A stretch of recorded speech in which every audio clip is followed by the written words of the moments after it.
इस दुनिया में जो सबसे बड़ी पावर है, सबसे बड़ी पावर, वो है डिजायर की पावर। डिजायर, ये डिजायर ही है जो हमारे मन को इधर उधर भटका रहा है। डिजायर ही तो है ना, desire for pleasure, desire for something, desire for doing something, desire for getting something. पूरी दुनिया को यही तो भगा रहा है। अगर इस दुनिया से आप डिजायर निकाल दो लोगों के दिलों में से, क्या होगा? सब कुछ रुक जाएगा एक दिन के अंदर अंदर। All will come to a halt. Desire भगा रहा है, तो डिजायर से आप नहीं जीत सकते, तो करें क्या? सोल्यूशन क्या है? ये डिजायर की आपकी पावर, जिसमें इतनी पावर है कि आप इमेजिन भी नहीं कर सकते। यू कांट इवन इमेजिन कि अगर आपके अंदर एक डिजायर उठ जाए कि मेरे को कोई ऐसी चीज डिस्कवर करनी है जो आज तक पूरी दुनिया में कभी किसी ने ना करी, ये डिजायर उठ जाए और वो पनपने लग जाए अंदर ही अंदर, तो आपको कुछ करने की जरूरत नहीं पड़ेगी। वो डिजायर आपके थ्रू काम करने लग जाएगा, आपसे काम करवाएगा वो डिजायर।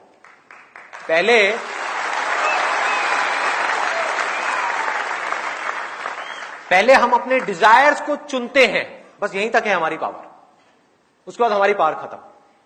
अब वो डिजायर की पावर है। डिजायर बड़ा है बहुत, तो आपके अंदर से एक इतनी बड़ी एनर्जी आएगी कि वो आपसे वो काम करवा देगी, चाहे वो काम सही हो या गलत हो। ये डिजायर का खेल है सारा का सारा। हाँ? और इसी तरह से अगर ये डिजायर की पावर कम है तो ऑटोमेटिकली वो ला करके आपको रोक देगी। तो करें क्या? Absolutely simple. मैं आपको बताता हूं अपना रियल लाइफ एग्जांपल, ये चीज मैंने कब सीखी और किस तरह से मैंने अप्लाई करी डिजायर की power. At the age of around 21 मैंने तब तक करीबन 8-10 अलग अलग तरह के बिजनेसेस कर लिए थे, और एक बिजनेस मैंने किया 3 और पार्टनर्स के साथ। मतलब उसमें टोटल 4 पार्टनर्स थे। कंपनी खोली, 6 महीने तक वो कंपनी चली और बुरी तरह से फेल हो गई। कंपनी सक्सेसफुल हो गई, लेकिन जब वो कंपनी बंद हुई पार्टनरशिप में डिफरेंसेस की वजह से, तो मेरे हाथ में 1 रुपए भी नहीं आया। एंड आई वाज लाइक के पूरी तरह से खत्म, जमीन पे आकर के गिर गया था। मुझे कुछ नहीं पता था कि मैं अब आगे क्या करने वाला हूं। और करीब करीब 1 महीने तक मैं बस घर में आराम से बैठा हुआ था। You can call it a state of depression. Depress था, अपने कमरे में ही रहता था मैं ज्यादातर। और 1 महीना हो गया। अपना एक डायरी मैंने खरीदी थी आर्चीज की। आर्चीज की एक डायरी थी, लॉक वाली, मुझे अभी भी याद है। और उसके अंदर मैं अपने सारे एक्सपीरियंसेस लिखता रहता बैठ करके। दिन में 2 घंटा 3 घंटा, बाकी टाइम बैठा रहता, टीवी देख लिया, टाइम पास कर लिया। किसी तरह से अपने उस फेलियर को भूलने की कोशिश कर रहा था, because it was a big failure for me. सबको मैंने बोल दिया था अब देखना क्या होगा, ये इंडिया की सबसे बड़ी कंपनी होगी, ये होगा वो होगा, पता नहीं क्या क्या बोल दिया था उस टाइम। एक्साइटमेंट बहुत ज्यादा होता है उस एज में, बहुत ही ज्यादा होता है। सबको मैंने बड़ी बड़ी बातें कर दी थी, हुआ क्या? सब खत्म, सब जीरो। और उसके बाद में आगे कुछ नहीं पता कि क्या करना है। तो वो डायरी मैंने खरीदी और उसके अंदर अपना एक्सपीरियंसेस लिखने शुरू कर दिया। ये हुआ, ये हुआ। यहां से मैंने एक चीज सीखी कि कभी भी हमको अपने फेलियर्स को अपने मन में नहीं रखना चाहिए। अगर ये फेलियर्स हमारे मन में रह जाते हैं तो ऑटोमेटिकली हमारा ध्यान वहां पर जाना ही जाना है। तो मैंने लिखना शुरू कर दिया, मेरे साथ में ये हुआ, मेरे साथ में वो हुआ। जितना मेरे को फ्रस्ट्रेशन थी बाकी के उन पार्टनर्स के ऊपर, वो मैंने लिख करके निकाल दी, लिख दिया जो भी लिखना था उसके अंदर। अब वो बता नहीं सकता आपको क्या क्या लिखा था, क्या क्या किया था।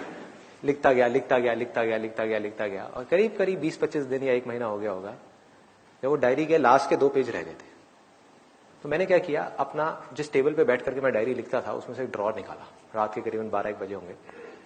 वो निकाला, उसमें से एक स्टेपलर को ऐसे किया, स्टेपलर पड़ा हुआ था, उसको ऐसे किया, उसमें से पिन निकली, पिन को ऐसे खोला, पिन को लिया और यहां पे चुभा दिया अपने हाथ के ऊपर, एक इस फिंगर के ऊपर ऐसे चुभाया, इसमें से खून आया। And I literally wrote it with my blood on that day. मुझे नहीं पता कि मैं आगे क्या करने वाला हूं, मुझे नहीं पता कि मैं जिंदगी में कुछ कर भी पाऊंगा या नहीं। लेकिन एक बात पक्की है कि अगर मैं कुछ भी ढंग का कर गया ना अपनी जिंदगी में, तो मैं अपनी उस सक्सेस को अपने तक नहीं रखूंगा, शेयर करूंगा उन सब लोगों के साथ में जो मेरी तरह ही इस फेज से निकल रहे हैं।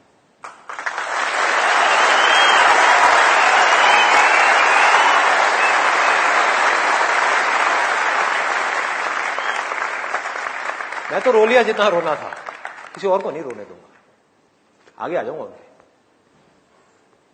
मैं हार रहा हूं कोई बात नहीं, किसी और को नहीं हारने दूंगा, उनको नहीं टूटने दूंगा। सामने आकर के ढाल बन के खड़ा हो जाऊंगा और आकर के उसको कहूंगा चल खड़ा हो, चल आगे बढ़।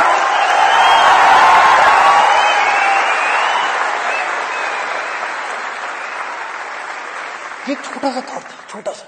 इसकी शुरुआत कहां से हुई? I was in so much of pain, मतलब अंदर से मैं पूरे तरीके से टूटा हुआ था, मेंटल पेन, मतलब पूरे तरीके से माइंड इतना ज्यादा परेशान था। तो उसी परेशानी से ये चीज एक आवाज उठ करके आई अंदर से कि यार मैं तो परेशान जो हूं सो हूं, बस आगे नहीं, ऐसे करके। और एक वो दिन था, एक आज का दिन है। उस बात को हो गए करीब 13 साल। मैंने लाइफ में कभी पीछे मुड़ के नहीं देखा। फेलियर्स आए, बहुत फेलियर्स आए, बहुत प्रॉब्लम्स आई, दर्द को सहने की ताकत आ गई, और ऐसी ताकत आई कि मैं आपको बता नहीं सकता, वर्ड्स में डिस्क्राइब नहीं कर सकता। तो हुआ क्या, जैसे ही मेरे अंदर ये एटीट्यूड आया, ये छोटी सी चीज आई कि मुझे कुछ करना है,